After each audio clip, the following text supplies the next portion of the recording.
أعمالنا من يهده الله فلا مضل له ومن يضلل فلا هادي له.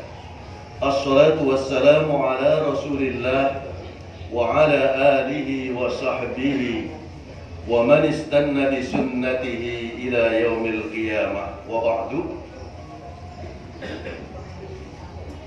Para hadirin dan hadirat, para masyayikh, para ulama, jamaah Majelis Taklim Islamic Center Pondok Modern Gontor yang berada di Nganjuk, yang dirahmati Allah Subhanahu wa Ta'ala. Mari kita awali pertemuan kita, kajian kita pada pagi hari ini dengan memanjatkan puji syukur kehadirat Allah Subhanahu wa Ta'ala, Zat yang senantiasa melimpahkan rahmatnya, melimpahkan nikmatnya, hidayahnya kepada kita semuanya, yang telah memberikan fasilitas seluruh kebutuhan kita semuanya, yang memberikan jaminan tak lain adalah Allah Subhanahu wa Ta'ala. Maka dari itu kita semuanya sangat pantas bersyukur kepada Allah Subhanahu wa Ta'ala. Karena apa, para bapak ibu? Karena ternyata dari hamba-hambanya Allah Subhanahu wa Ta'ala yang peduli akan syukur kepada Allah Subhanahu wa Ta'ala tidak banyak. Kalau Allah mengatakan wa qalilun min ibadiyas syakur, dan amat sedikit di antara hamba-hambaku yang mau bersyukur kepadaku Allah Subhanahu wa Ta'ala.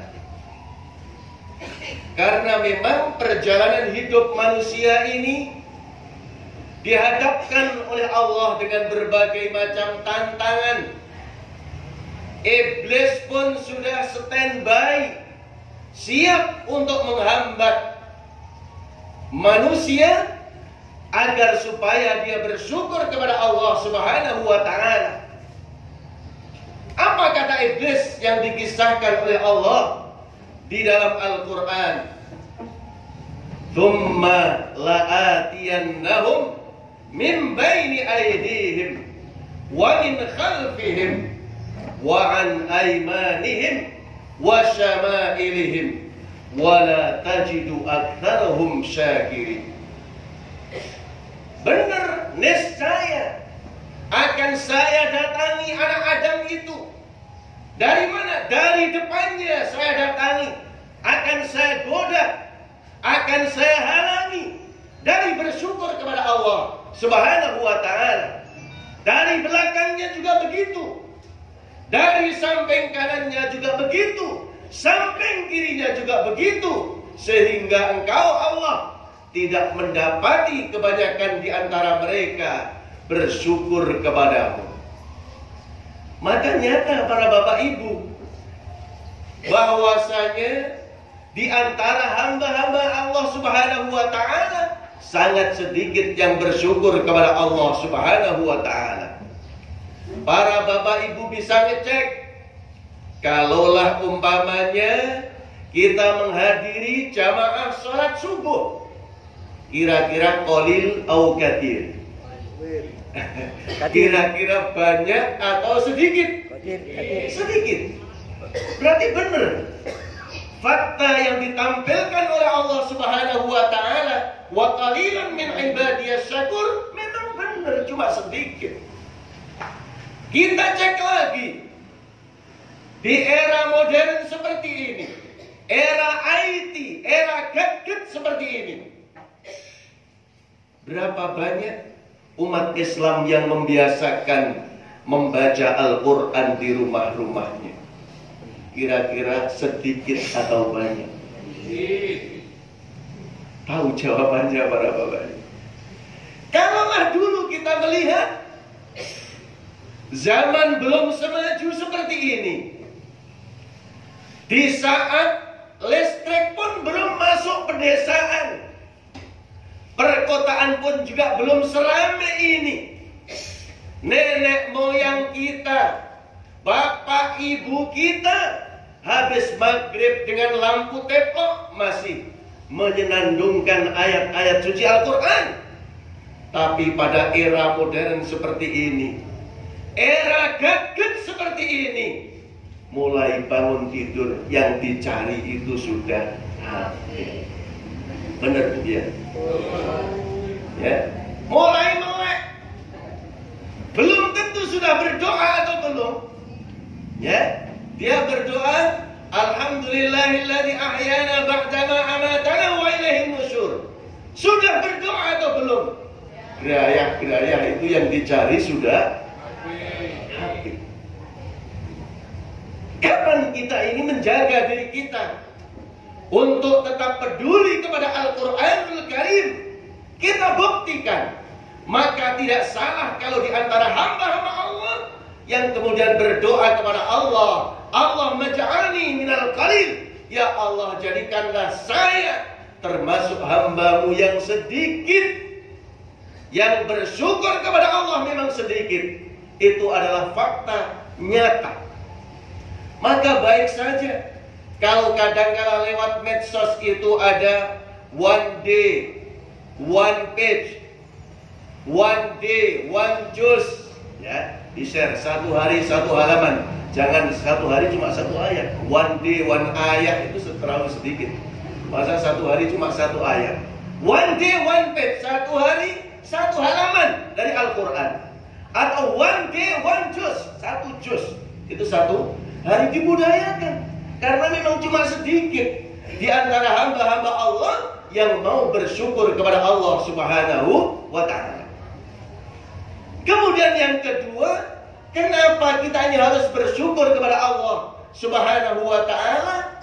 Karena memang nikmat-nikmat Allah yang telah kita rasakan, yang diberikan oleh Allah sebagai fasilitas hidup kita semuanya ini, semuanya akan ditanyakan oleh Allah Subhanahu wa ta'ala.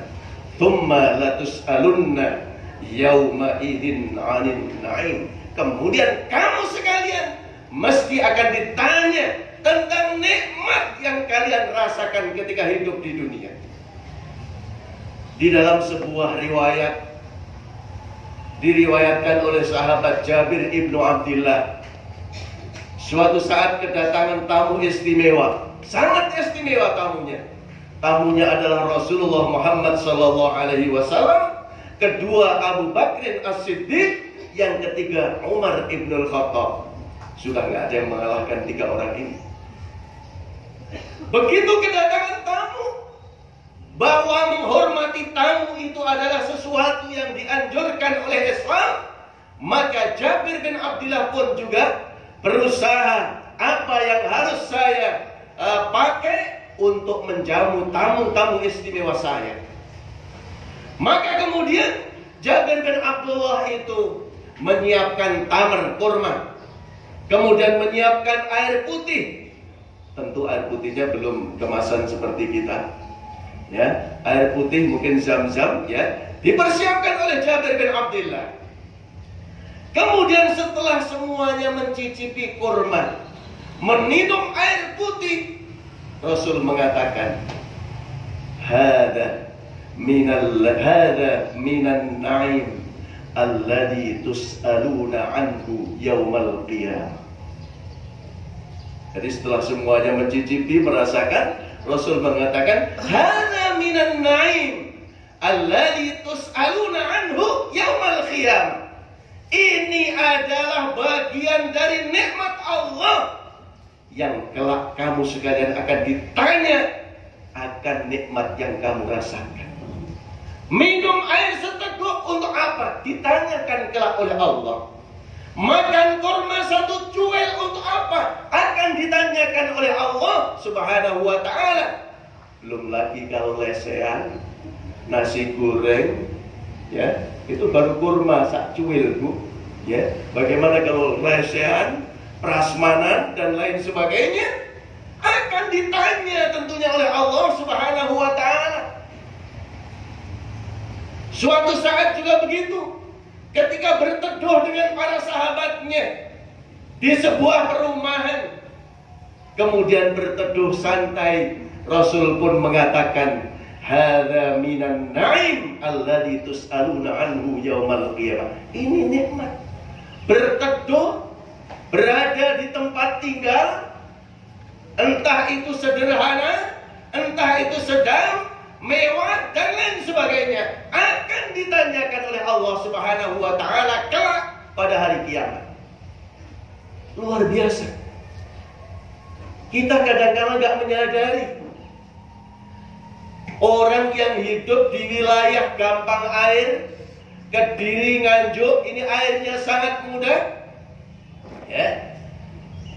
Kalaulah kita membaca di dalam berwudu itu ada al-isbab indal wudu, menyempurnakan wudu. Tapi para ulama kemudian mengomentari al-isbab bi ghairil israf, menyempurnakan wudu tanpa berlebih-lebihan menggunakan air. Kalaulah kita membaca hadis, berwudu itu ada yang mengatakan madhabnya Imam Syafi'i 3 kali, madhabnya Imam Malik, Imam Abu Hanifah sekali. Karena memang hadisnya Rasul itu kalau berwudu marrotan sekali-sekali, ada marrotaini 2 kali, ada salasa marrot, nggak ada yang lebih dari itu. Jadi kalau ibu-ibu berwudu lek mbasuh kakean, itu bukan termasuk sunnah tambahan, itu makruh. Wah, aku banyune akeh tak basuh ping 10. Itu tambah minal makruhan. Ini makruh tambahan, gak dibenarkan. Walaupun airnya banyak, tapi kemudian dengan kondisi kita air yang banyak, coba Allah memberikan sebuah peringatan di akhir dari surah Al-Mulk. Itu coba kita lihat. Kalau kita nggak bersyukur dengan air, Allah berfirman, "Qul ara'aytum in asbaha ma'ukum ghauran faman ya'tikum bima'in ma'in." Katakanlah ya Muhammad dengan mengagungkan asma-Nya Allah Subhanahu wa Ta'ala, hei orang-orang kafir kala itu, bagaimana kalau seandainya Allah Subhanahu wa Ta'ala itu menjadikan sumber mata airmu itu kering, siapa yang akan mendatangkan air yang mengalir lagi? Kediri sumber mata airnya masih lancar, ya, Nganjuk sumber mata airnya pun sangat lancar.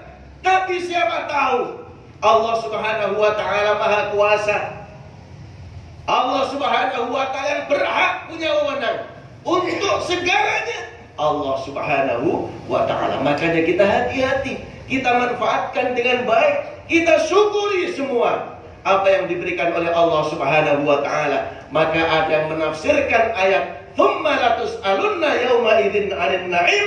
Na'im di situ adalah kullu ma iltadda al-insan min syai'. Apapun yang dirasakan enak oleh seseorang, itu adalah nikmatnya Allah Subhanahu wa Ta'ala. Pagi seperti ini kita bisa menghembus udara pagi, nafas kita pun juga enak, paru-paru gak ada kendala apa-apa. Nikmat yang sangat luar biasa. Kita merasakan nikmatnya Allah Subhanahu wa Ta'ala.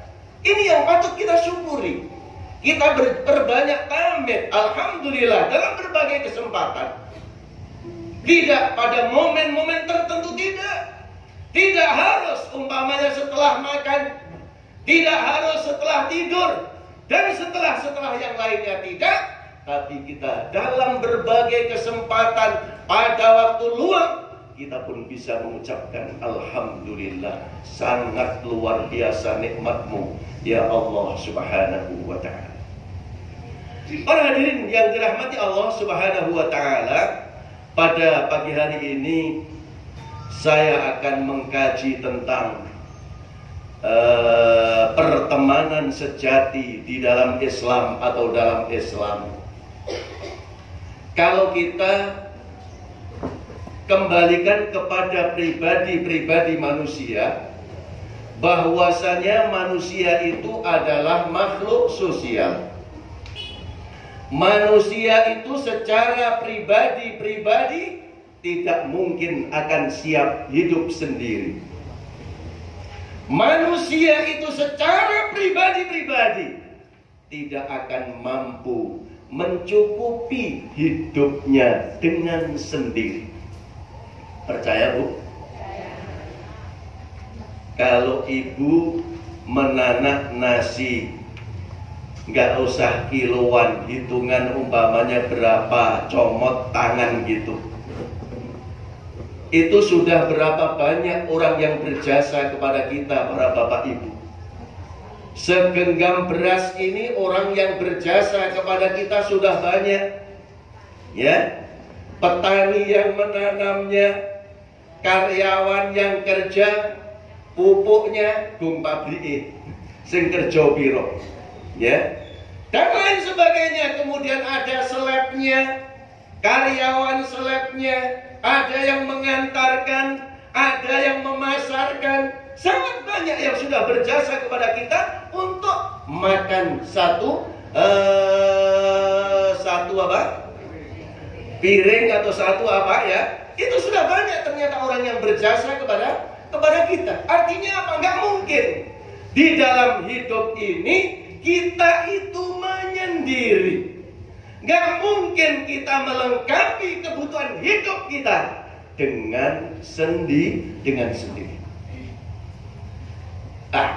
Karena pertemanan itu punya efek, baik efek positif maupun efek yang negatif. Islam itu memberikan semacam aturan. Di dalam sebuah hadis Rasulullah Muhammad SAW bersabda, "Al-mar'u ala dini khalil, falyanzur ahadukum ila man yukhalil." Itu sabda Rasul. Al-mar'u, manusia itu sesuai perangai temannya. Manusia lagi, manusia itu sesuai dengan perangai temannya. Maka dari itu perhatikan, salah seorang di antara kalian hendaknya memperhatikan siapa yang diajak berteman. Apakah dia punya perangai yang baik sehingga pantas untuk kita ajak menjadi teman kita, atau dia punya perangai jahat sehingga pantas dan layak untuk kita jauhi.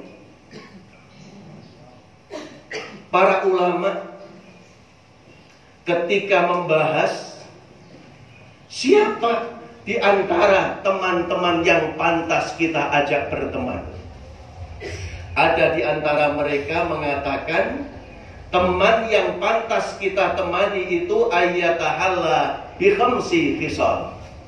Teman yang pantas, yang layak untuk kita ajak berteman itu hendaknya memiliki karakter 5 karakter. Apa karakter yang 5 itu?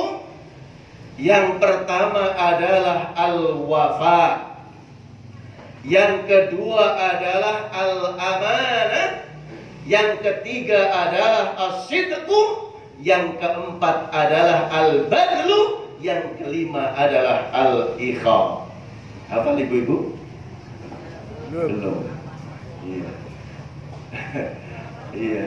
Yang pertama adalah al-wafa. Wafa itu setia janji, menepati janji. Di dalam pelajaran mutalaah yang pernah saya pelajari di kantor, ada judul namanya Wafa'us Samawal. Ya, Wafa'us Samawal, kesetiaan Samawal. Samuel, biasanya dinamakan Samuel. Seperti apa kesetiaannya? Suatu saat ada orang kaya yang namanya Imru'ul Qais al-Kindi. Dari Kindah tentunya, Timur Tengah. Imru'ul Qais itu suatu saat ketika akan pergi ke Romawi, menitipkan beberapa barang kepada Samuel. Yang dititipkan apa? Beberapa baju besi, beberapa senjata, kemudian beberapa harta kekayaan dititipkan kepada Samuel. Kemudian ternyata belum sampai diminta oleh Imru'ul Qais, Imru'ul Qais keburu wafat. Barang-barangnya masih ada di tangan Samuel. Kemudian ada Raja Kindah yang tahu-tahu datang, minta hartanya Imru'ul Qais dengan paksa. Kira-kira diberikan atau tidak, Bu, kalau setia? Tidak. Kalau nggak setia, kasihkan. Apalagi yang minta raja. Yang minta ini adalah seorang raja. Rajanya minta. Kemudian apa? Tidak, kata Samuel. Tidak akan saya berikan harta ini kecuali kepada yang berhak untuk menerimanya. Ahli warisnya baru akan saya berikan. Sampai kemudian dipaksa. Imru'ul Qais ini dibawa ke pusat kerajaan. Dia kemudian disekap di benteng. Disekap di benteng tertentu. Kemudian setelah itu dipaksa mau atau tidak menyerahkan hartanya. Tetap dia tidak mau. Karena tidak mau, raja punya cara. Apa caranya? Coba kita bujuk. Anaknya kita culik, nanti kita takut-takuti, kita bunuh anaknya. Diberikan nggak hartanya? Ternyata tidak. Ternyata setelah ditakut-takuti anaknya mau dibantai, mau dibunuh, nggak dikasihkan. Akhirnya dibunuh betul anaknya. Tetap tidak diberikan. Tetap tidak diberikan. Ini adalah kesetiaan yang sangat luar biasa. Kesetiaan kepada orang yang telah memberikan menitipkan harta kepadanya. Adalah di suatu saat itu seorang sahabat pernah dia berjanji setia kepada Rasulullah untuk tidak minta-minta kepada orang lain. Janjinya ini luar biasa. Rasul gak mau, pokoknya saya minta kepada saya, minta tolong pun saya akan mau. Ya. Kemudian suatu saat ketika dia mengendarai naik keledai atau bighal. Kalau keledai itu yang lorek itu namanya keledai. Kalau bighal itu yang warnanya coklat itu bighal, agak kecil, lebih kecil daripada kuda. Innal bighala wal hamira innal khayla wal bighala wal hamira litarkabuha wa zinah. Sesungguhnya kuda, himar, bighal itu untuk kalian kendarai, ya, dan sebagai perhiasan. Makanya walaupun para ulama menghalalkan darahnya, menghalalkan dagingnya kuda, tapi tidak ada di dalam materi fikih itu udhiyatul hison. Nggak ada himar, juga nggak ada, ya, kurban. Kalau di materi kurban udhiyah itu mesti unta, sapi, kambing. Kerbau nggak dicantumkan. Kalau kerbau itu sama dengan sapi. Cuma itu. Kuda nggak ada. Apalagi akikah kuda nggak ada. Ya, tidak ada. Ya, itu memang seperti itu. Ya, seperti itu. Itu adalah kendaraan. Zaman dulu dipakai kendaraan. Sekarang pun masih orang ada yang memakai kendaraan seperti itu.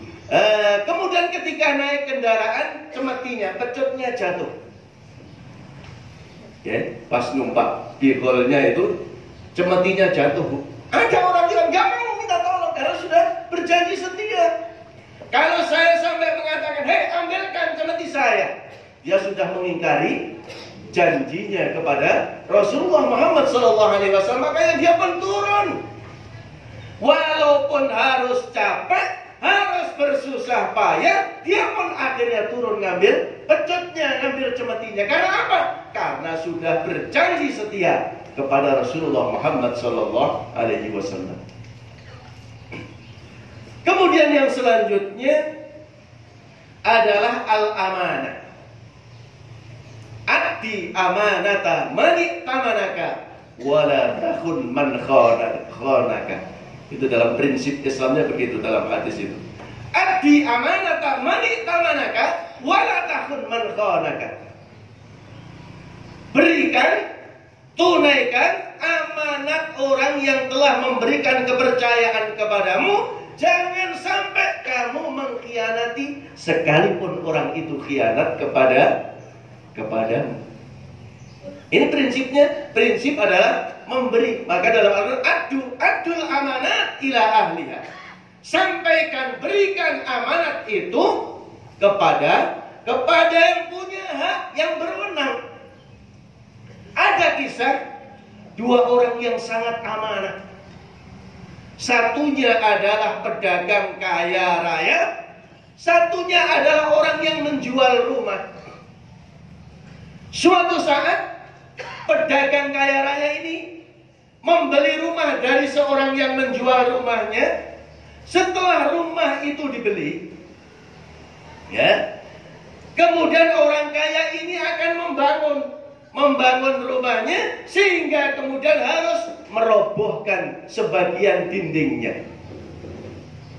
Begitu dindingnya dirobohkan, ada semacam kendi yang lehernya agak lebar gitu, dalam bahasa Arab dinamakan jarrah, ya. Di dalamnya penuh dengan emas. Bayangkan para umpamanya kita beli rumah, ternyata ketika mau kita rehab, temboknya kita robohkan, di dalam tembok itu ada emasnya. Milik siapa? Ya, seorang saudagar yang kaya yang membeli tadi, kira-kira dia itu tamak atau tidak? Ternyata tidak. Dia punya amanah. Ini bukan hak milik saya. Ini bukan milik saya nggak pantas untuk mengambil emas yang ada di dalam jarrah tadi. Kemudian dia melaporkan kepada yang jual rumah. Luar biasa, Bu. Kalau menemukan emas seharusnya disembunyikan. Diambil sendiri, gak usah diinformasikan kepada orang lain. Ini jadi urusannya tambah lebar, tambah panjang. Ya. Akhirnya apa? Dia tidak disampaikan kepada yang jual rumah. Rumahmu yang saya jual, ketika saya bongkar, di sebelah dindingnya itu ada emasnya. Satu jarrah, satu kendi emas. Ini emasnya mau saya berikan kepadamu. Yang jual mau atau tidak? Ya. Yang jual pun tidak mau. Itu rumah sudah saya jual kepada Bapak. Seluruhnya, isinya semuanya adalah hak Bapak. Saya nggak punya hak. Akhirnya keduanya lapor kepada hakim. Hakimnya alhamdulillah juga adil. Kalau ketemu hakim yang nggak adil agak repot. Karena hakim itu 3 macam, yang 2 neraka semua. Ya, para bapak ibu saya tahu yang pertama itu yang menghakimi bi ghairi ilm, tanpa ilmu dia menghakimi, memvonis tanpa ilmu, kemudian salah vonisnya, finnar. Atau hakim yang punya ilmu, la yahkum bi ilmi. Dia punya ilmu, tadi menghukumnya nggak pakai ilmunya. Dia bisa diperjualbelikan hakim semacam ini. Harganya berapa hakim? Bisa diperjualbelikan. Hakim seperti ini juga finnar. Yang satu yang menghakimi bi ilmi, itu yang masuk surga. Hakimnya kebetulan adil. Begitu kemudian keduanya lapor kepada hakim, ditanya ini milik siapa ini? Hakimnya kagum. Kok ada 2 orang yang sama punya amanah? Kok nggak ada yang mencomot? Ya kalau penjual tadi itu, kalau mau kan sudah ada di miliknya. Tapi ternyata tidak. Ternyata tidak mau, akhirnya lapor ke hakim. Begitu kemudian hakim memutuskan, kira-kira milik siapa, Bu? Dibagi 2. Dibagi dua. Tidak, hakim tidak seperti itu. Hakim kemudian bertanya, apakah, ya betul, apakah bapak punya anak, si pedagang kaya punya anak perempuan, si penjual rumah punya anak laki-laki. Kalau begitu nikahkanlah saja. Kemudian semuanya sepakat. Akhirnya dinikahkan, emas itu diberikan kepada keduanya. Aman, semuanya dapat. Tidak harus kemudian terjadi komplain antara keduanya, antara pedagang dan antara yang jual rumah. Sudah, nggak ada masalah. Ya, nggak ada masalah. Kemudian jadi milik keduanya. Ini amanah yang sangat luar biasa. Kemudian yang ketiga adalah as-sidqu. As-sidqu itu adalah jujur, benar ucapan dan kata-katanya. Dalam Al-Quran Allah mengatakan, A'udzu billahi minasyaitonir rajim. Ya ayyuhalladzina amanu taqullaha wa kunu ma'as shadiqin. Hai orang-orang yang beriman, takwalah kalian kepada Allah Subhanahu wa taala dan jadilah kalian orang-orang yang benar kata-katanya. Jadilah orang-orang yang jujur. Kenapa harus jujur? Ma yalfidu min qaulin illa ladaihi raqibun atid. Kenapa harus jujur? Jangan-jangan kalau meleset sedikit, ngumpat sedikit, hot sedikit, enggak ada, malaikat paling sinyalnya putus. Mana ada sinyal malaikat terputus? Enggak ada. Coba kita perhatikan ayatnya Allah, firmannya Allah di dalam surah Al-Mujadilah. Ada yang mengatakan Mujadalah, kalau saya lebih suka mengatakan surah Al-Mujadilah. Surah Al-Mujadilah ayat 9. Allah Subhanahu wa taala berfirman, A'udzu billahi minasyaitonir rajim. Ya ayyuhalladzina amanu idza tanajaitum fala tatanajaw bil itsmi wal udwan wa maksiatir rasul wa tanajaw bil birri wat taqwa wattaqullaha alladzi ilaihi tuhsyarun. Ini ayatnya Allah begitu.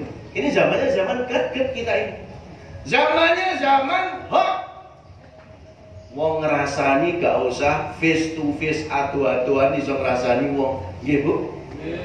Nggih. Gawe berita bohong adu-aduan lewat medsos.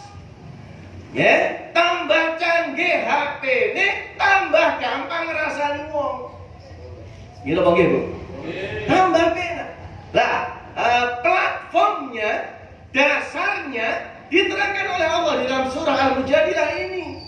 Hai orang-orang yang beriman, manakala kalian berbisik-bisik rahasia, berbicara rahasia, fala tatanajau, janganlah kalian berbisik rahasia tentang apa? Yaitu bil itsmi, yang mengandung dosa. Apa tuh ya? Dolanan HP kok gak enak-enak ini. Terus Dolanan HP gak? Kata Allah bil itsmi gak boleh. Ya, berbicara rahasia yang isinya dosa gak boleh. Wal udwan, permusuhan gak boleh. Ojo musuh-musuhan. Bal pilpres pilek tenang saja, Bu. Ya. Sing diharap-harape pokoknya usaha kita lancar, sembako itu dimurahkan oleh Allah. Itu kita berharap kepada Allah, ya. Semuanya kepada Allah, biarkan saja. Kalau kita membaca berita, ya, banyak berita yang umpamanya simpang siur, nggak jadi masalah. Kita tetap sebagai manusia muslim jangan ikut-ikutan melakukan hoax. Ya. Jangan, tapi diperhatikan, jangan ada dosa, jangan ada permusuhan, jangan ada maksiat kepada Rasul. Aturan yang sudah dicontohkan oleh Rasulullah Muhammad SAW itu yang kita pakai, bukan kemudian ikut-ikutan orang lain yang oleh Allah Subhanahu wa taala memang bukan untuk kita jadikan contoh dan panutan. Rasul sudah jelas. Kemudian wakana bil birri wat taqwa. Kalau mau berbisik rahasia, berbicara rahasia, bil birri wat taqwa, dengan hal yang baik atau yang berisi takwa kepada Allah Subhanahu wa taala. Wattaqullah, dan takwalah kamu sekalian kepada Allah, karena kamu sekalian akan dikumpulkan kepadanya juga, yaitu Allah Subhanahu wa taala. Kemudian yang selanjutnya adalah al-badlu. Yang nomor 4 adalah al-badlu. Al-badlu itu adalah siap memberi, siap berkorban. Kalau kita punya teman siap berkorban, siap memberi, itu adalah teman yang luar biasa. La yaqulu madza akhadtu bal yaqulu madza a'taitu. Teman yang baik senantiasa begitu. Dia tidak senantiasa berkata, apa yang bisa saya ambil darimu, materi apa yang bisa saya ambil darimu, tapi dia mengatakan, apa yang bisa saya berikan kepadamu, dalam prinsip memberi, dalam prinsip give kepada orang lain. Ini adalah sangat luar biasa di dalam pertemanan. Maka kalau kita melihat di dalam kisah, ada orang itu melapor kepada Rasulullah Muhammad SAW, merasa bahwa hatinya ini sangat keras, tidak mudah menerima nasihat orang lain. Dia gampang emosi, dia gampang jengkel. Akhirnya kemudian ditanya oleh Rasulullah, apakah kamu mau lembut hatimu? Begitu dia menjawab, iya. Kalau kamu mau lembut hatimu, di antara yang diajarkan oleh Rasulullah, irhamil yatima wamsah ra'sahu a'imhu min ta'amik. Itu katanya. Kalau mau lembut hatimu, menjadi orang yang murah senyum, serba lapang dada hatimu, lapang dada. Kemudian dia dinasihat oleh Rasul. Yang pertama irhamil yatim, kasihani anak yatim. Kemudian wamsah ra'sahu, kemudian usaplah kepalanya. Nggak berhenti di situ, Bu. Setelah itu at'imhu min ta'amik. Jadi gak dilus-lus sirahe di mandek, dilus-lus and then at'imhu min ta'amik. Kasih dia makan, kasih dia pemberian dari yang kita miliki. Itu hadisnya begitu, ya. Boleh kita mengusap kepala mereka dengan doa, boleh. Kalau kita nggak punya, tapi kalau kita punya harus diteruskan. At'imhu min ta'amik, kasih dia makanan. Kemudian yang terakhir adalah al-ikha. Al-ikha itu adalah persaudaraan sejati, pertemanan sejati. Allah mempertemankan bainal muhajirin wal ansar, mempertemankan antara orang-orang muhajirin kemudian orang ansar, dipertemankan sampai mereka itu rela berkorban untuk saudara mereka. Yang ansar rela memberi apapun yang mereka miliki untuk kaum muhajirin. Ingat kisah betapa mereka itu sangat berebutan untuk ditempati Rasulullah ketika Rasulullah datang di Madinah. Rebutan di rumah siapa ini? Berebut untuk menjamu, berebut untuk memberi bantuan kepada kaum muhajirin. Mereka pun juga berebut. Sangat luar biasa. Ini al-ikha, persaudaraan yang digalang, yang dibangun, sehingga kemudian persaudaraan itu menimbulkan setiap di antara teman itu siap untuk memberikan apapun yang dimiliki kepada yang lain, Kemudian ada kisah itu Imam Syafi'i dan Imam Ahmad bin Hanbal. Suatu saat Imam Syafi'i itu mendengar Imam Ahmad bin Hanbal sakit. Ketika mendengar Imam Ahmad bin Hanbal itu sakit, kemudian dia jenguk. Begitu dia jenguk, karena kasihan kepada Imam Ahmad bin Hambal, dia pulang jatuh sakit. Konco sing tenanan nganti iso loro tenan, Bu. Koncone loro, melu loro. Imam Syafi'i pulang sakit. Di dalam riwayat ala asafi anhu, karena dia kasihan kepada Imam Ahmad bin Hambal. Kemudian setelah itu Imam bin Hambal itu sembuh, mendengar Imam Syafi'inya sakit, kemudian datang ke Imam Syafi'i, dia jenguk Imam Syafi'i. Kemudian Imam Syafi'i mengatakan, saya datang kepada sahabatku yang sakit, kemudian karena saya kasihan, saya pun jatuh sakit. Kemudian dia menjengukku karena aku sakit. Begitu aku melihat dia sehat, aku pun langsung sehat. Temani nggak ada nyawang dulu deh sehat, lo melu sehat, luar biasa. Ya. Kalau nggak seperti itu, bukan pertemanan yang benar, bukan pertemanan yang sejati. Kalau melihat temannya mendapat nikmat tambah sakit hatinya, itu bukan teman yang sejati. Tambah bahagia, tambah senang. Nah, itu ulama mengatakan ada 5 itu karakter yang harus dimiliki seseorang manakala kita ingin berteman dengannya. Kemudian apa karakter yang harus dijauhi kalau kita ini berteman? Jangan sampai ada orang punya karakter tertentu yang negatif, kemudian teman itu kita ajak berteman. Ibnu Qudamah Al-Maqdisi di dalam riwayatnya, diantaranya teman-teman sing gak pantas diajak berteman itu adalah fasik.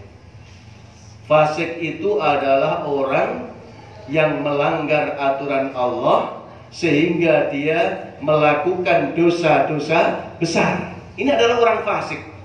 Kalau ada orang kita ajak berteman, kemudian kita melihat dia ini suka melakukan dosa besar, berjudi suka, minum minuman keras suka, berzina suka, ini adalah orang fasik. Walaupun dia adalah seorang muslim, orang seperti ini kata Ibnu Qudamah nggak pantas diajak berteman. Atau kemudian yang kedua adalah muqtadi. Ya, dia itu ahli bid'ah, membuat hal-hal yang baru, ajaran-ajaran yang baru yang bertentangan dengan Islam. Dulu di Turki pernah Kemal Atatürk itu membenarkan dan mengumumkan di negerinya azan itu boleh dengan bahasa Turki. Ya, dengan bahasa Turki waktu itu. Kemudian kalau sekarang Erdogan lain sekarang ini ya. Nah ini azan boleh diapakan? Diindonesiakan. Kalau diindonesiakan bagaimana? Kalau kemarin di Malang kita mendapatkan sholat diterjemah. Coba mungkin dibuka di YouTube masih itu. Sholat yang menggunakan bahasa Indonesia. Asik kayaknya ya, sholat pakai bahasa Indonesia itu. Oh, di Jawa ini bisa. Ya. Nah, ini adalah aturan-aturan orang-orang mubtadi'. Dia ini adalah menghadirkan bid'ah yang jelas-jelas diharamkan oleh Rasulullah Muhammad SAW. Ini nggak boleh.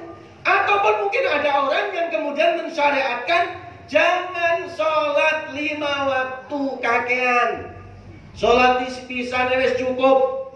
Apa sholat itu ambek melaku wis gak apa-apa. Sholat itu dadak yang masjid musola barang kesuwen, ambek melaku Allahu Akbar lantas jalan kan juga bisa.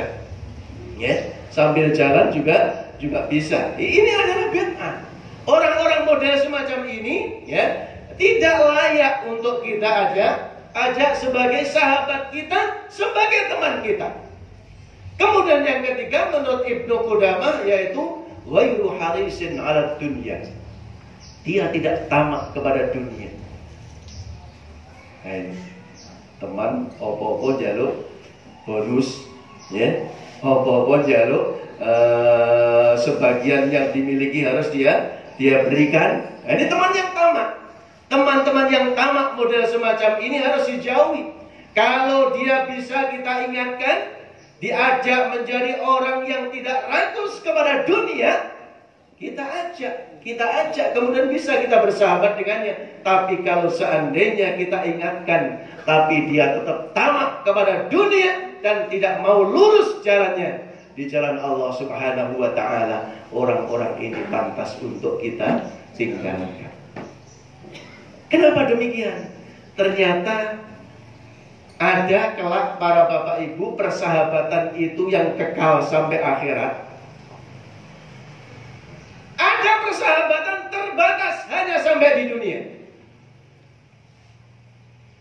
Di dalam Al-Quran itu Allah Subhanahu wa Ta'ala berfirman. Lupa saya ayat berapa itu? Zukhruf kayaknya. Atau bukan? A'udzu billahi minasyaitonir rajim. Al-akhillau yawma idzin ba'dhuhum li ba'din adu illal muttaqin. Teman-teman itu antara satu dengan yang lainnya kelak akan menjadi musuh, kecuali orang-orang yang bertakwa. Orang yang bertemannya berlandaskan takwa Allah Subhanahu wa Ta'ala di dunia ini, pertemanannya akan sampai ke surga. Maka al-muttaqun humul akhilla. Al-akhilla fid dunya wal akhirah. Orang-orang yang bertakwa adalah teman-teman kita, sahabat karib kita ketika kita di dunia dan sampai kelak di akhirat. Kalau yang tidak berlandaskan takwa kemudian masuk di neraka, eyel-eyelan itu, ya, eyel-eyelan. Qad tabarra'a alladhina tubi'u minal ladhina taba'u wa ra'awul 'adab wa taqatta'at bihimul asbab. Dimarahi awakmu aku mlebu neraka. Bocah ngene kurang ajar kowe. Padahal wis nek neraka kabeh niku. Wis padha nek neraka niku. Tukaran nek neraka. Kira-kira pindah swarga nunggu mboten iki. Nek non muslim gak iso pindah. Nek muslim cek nunggu kepastian. Tapi nek non muslim tiyang ingkang kafir niku khalidina fiha abada, akan kekal berada di dalam neraka. Loh, ini sudah terjadi permusuhan ketika berada di neraka di akhirat. Tapi kalau yang berlandaskan takwa tidak. Persahabatan yang berlandaskan takwa sangat luar biasa dan akan sampai kepada akhirat. Maka Allah berfirman, ya ayyuhalladzina amanu innama hadhil hayatud dunya lahu wa la'ib wa inna daral akhirah lahiyal hayawan. Hayawan itu apa artinya itu? Bahwasanya dunia ini adalah lahwun wa la'ib. Dalam ayat ini lahwunnya duluan. Kata mufasir, lahwun itu dekat dengan fisik.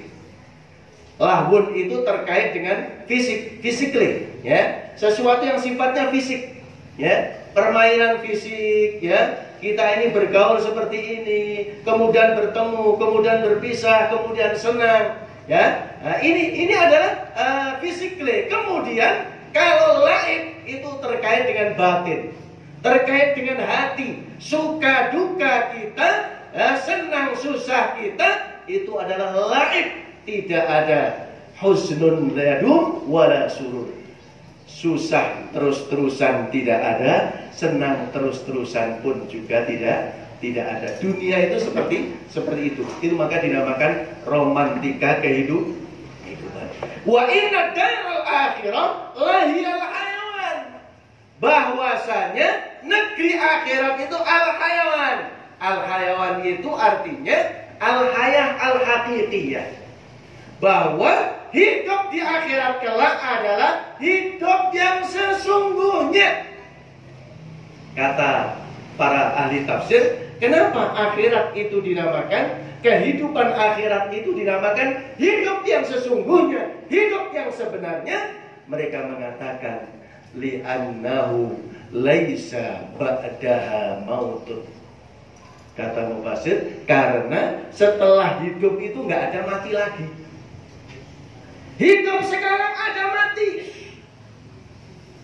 Nanti kalau hidup di akhirat sudah nggak ada mati lagi.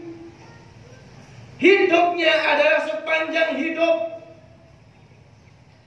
Maka dari itu, kalaulah kita membaca di dalam sebuah riwayat hadis, manusia itu boleh meniru temannya.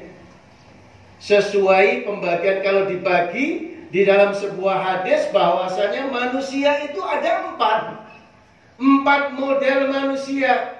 Yang pertama adalah manusia yang dikaruniai ilmu dan harta oleh Allah. Kemudian hartanya itu dipakai di jalan Allah. Ya. Kemudian diberikan hak-hak akan harta itu semuanya dilakukan di jalan Allah. Orang ini fi a'la maratibi al-insan. Dia ini di level yang paling tinggi dari 4 macam manusia. Ada lagi manusia yang kedua yang hanya dikaruniai ilmu oleh Allah, tapi tidak dikaruniai harta oleh Allah. Tapi kemudian di hatinya punya inisiatif, saya kalau dikasih harta oleh Allah, seperti orang yang dia kasih harta oleh Allah, memberikannya di jalan Allah, kemudian senantiasa dipakai li'la'i kalimatillah, saya kalau dikasih seperti itu akan berbuat seperti dia. Ada lagi model orang yang ketiga, orang itu nggak dikasih ilmu oleh Allah, tapi dikasih harta oleh Allah. Kemudian hartanya hanya untuk maksiat kepada Allah, tidak dipakai di jalan Allah. Orang ini termasuk orang yang jahat juga. Karena dikasih harta oleh Allah Subhanahu wa taala, hartanya tidak digunakan di jalan Allah Subhanahu wa taala. Tapi ada yang lebih jahat lagi, orang yang enggak dikasih ilmu, juga enggak dikasih harta, tapi punya inisiatif seperti yang nomor 3. Aku lek duwe harta, padahal gak duwe. Aku lek duwe bondo kaya sing nomor 3, iso maksiat rono rene. Nggih. Rono maksiat rene maksiat, aku yo bakal nglakoni kaya dhek. Nggih. Bakal nglakoni kejahatan kaya kejahatan yang dilakukan oleh orang tadi. Nah ini termasuk adna sing paling rendah min maratibil insan. Ini adalah level tingkatan yang paling rendah dari umat manusia yang dianggap karena dia itu tidak mendapatkan karunia harta, tapi kemudian dia juga ingin melakukan kejahatan kalau dikasih harta oleh Allah Subhanahu wa taala. Para hadirin hadirat yang dirahmati Allah Subhanahu wa taala, jadi mari kita semuanya, ketika kita semuanya bersahabat, ketika semuanya berteman, kita ini jelas. Kalau menurut Umar bin Khattab itu sangat jelas sekali. Di dunia ini hanya 3 perkara. Pertama, amrun istabana rusduhu fatba'hu. Di dunia ini hanya yang pertama ada apa? Perkara yang sudah jelas baiknya, ikuti. Kalau kita umat Islam belajar agama, ya, kita sudah tahu mana yang baik, mana yang tidak baik. Ya, apa yang harus kita jalani, apa yang harus kita perbuat, kita semuanya sudah tahu. istabana rusjuhu. Ada lagi amrun istabana ghayyuhu. Ada perkara itu yang sudah jelas sesatnya. Ya, fajtanibhu, jauhi. Kalau dia sudah jelas jahatnya, maka nggak ada jalan yang lain kecuali supaya kita menjauhi urusan itu. Kemudian kalau ada urusan yang ketiga, amrun askala alaika amruhu faruddahu ilallah war rasul. Kalau ada yang muskil, ini apa yang sebenarnya? Ini yang seperti ini lebih baiknya dikembalikan kepada Allah, kepada Rasulnya, agar kita lebih jelas. Karena apa? Karena memang yang dijadikan landasan dasar hidup kita umat Islam ini adalah Al-Quran was-sunnah. Baru kemudian ulama itu mencari jalur yang lain. Kalau tidak ada di dalam Alkitab, di dalam as-sunnah. Kalau Imam Malik mengambil a'malu ahli Madinah itu sebagai dalil.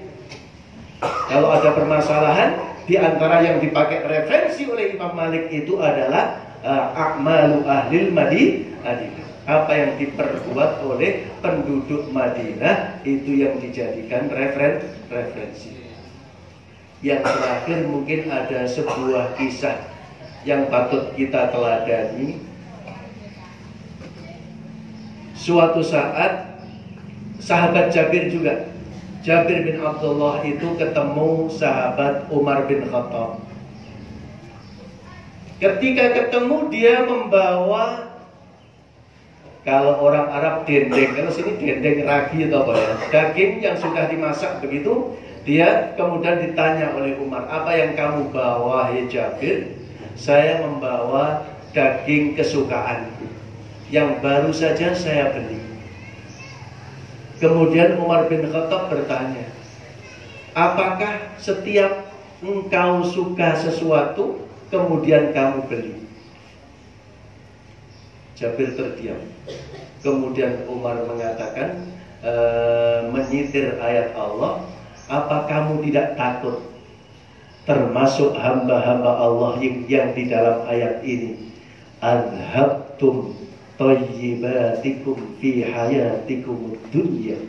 Apa kamu nggak takut Jabir untuk dimasukkan oleh Allah Subhanahu wa taala termasuk hamba-hamba Allah yang menghabiskan kebaikan, keenaan-keenaannya di dunia, kemudian di akhirat tidak mendapatkan keenaan, kesenangan sama sekali di dalam surga. Ini pelajaran terkait dengan pertemanan sejati yang bisa saya ungkapkan pada pagi hari ini. Ini langsung Pak Bianto sudah langsung tanya jawab nih. Ya, ada sesi tanya jawab. Kalau saya bisa saya jawab, kalau nggak bisa mungkin nanti Bapak Ibu bisa membantu atau mungkin di PR kan, saya tanyakan kepada yang lainnya. Mari untuk mengisi waktu sedikit ini ada tanya jawab, silakan.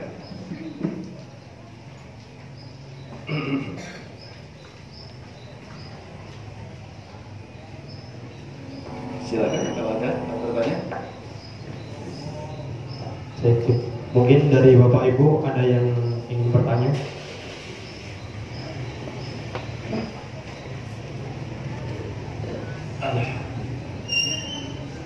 Mungkin tidak ada, Ustaz. Ya. Untuk acara selanjutnya dilanjutkan dengan doa. Langsung doa. Ya, doa. Ya, Al-Fatihah. Alhamdulillah. Iyyaka na'budu wa iyyaka nasta'in. Ihdinas siratal mustaqim. Shiratal ladzina an'amta 'alaihim ghairil maghdubi 'alaihim waladdallin. Allahumma shalli 'ala sayyidina Muhammad wa sallim 'ala tabaraka wa ta'ala wa kulli sahabati Rasulillah ajma'in. Walhamdulillahi rabbil alamin. حمدا يوافي نعمه ويكافئ مزيده يا ربنا ولك الحمد كما ينبغي لجلال وجهك الكريم وعظيم سلطانك اللهم اغفر لنا ولوالدينا وارحمهما كما ربيانا صغارا ربنا هب لنا من أزواجنا وذرياتنا قرة أعين واجعلنا للمتقين إماما رب اجعلنا مقيم الصلاة ومن ذرياتنا ربنا وتقبل دعاء اللهم افتح لنا حكمتك وانشر علينا من خزائن رحمتك يا أرحم الراحمين اللهم أعنا على ذكرك وشكرك وحسن عبادتك اللهم إنا نسألك العفو والعافية والمعافاة الدائمة في الدين والدنيا والآخرة اللهم سلمنا من آفة الدنيا وعذاب الآخرة ومن فتنتهما وبليتهما وفضيحتهما إنك على كل شيء قدير ربنا تقبل منا إنك أنت السميع العليم وتب علينا إنك أنت التواب الرحيم ربنا آتنا في الدنيا حسنة وفي الآخرة حسنة وقنا عذاب النار وقنا عذاب النار وقنا عذاب النار سبحان ربك رب العزة عما يصفون وسلام على المرسلين والحمد لله رب العالمين. Berkatan dikasih ketulaturakan Wadah kiraan umikun khilafikun Yurkunibun sesama terapang asami Wabillahi taufiq wal hidayah Wassalamualaikum warahmatullahi wabarakatuh.